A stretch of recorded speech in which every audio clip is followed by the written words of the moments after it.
So hey guys, my parents have did a video and we got another one of actually cool fidgets this time. I saw a unicorn squishy.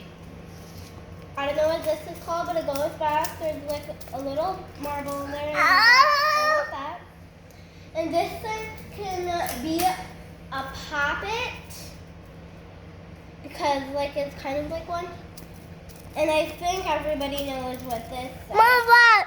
You get to move it and you can make stuff with it and attach it with two pieces. You want to get these two pieces so it can fit.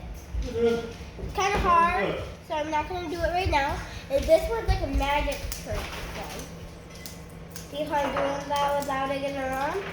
And this one is a fortune teller. You can go like this, or you can just flip it however you want. And this is something really cool. I'll draw something. You gotta go like this.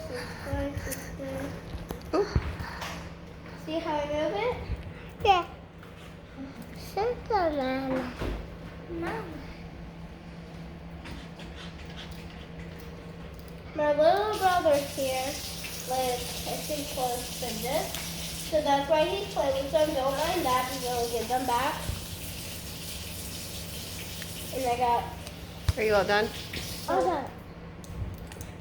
And there you can draw like an eye, like a TV. And when you want to shake it up, it goes around. So I'll show you how to use some of these fidgets.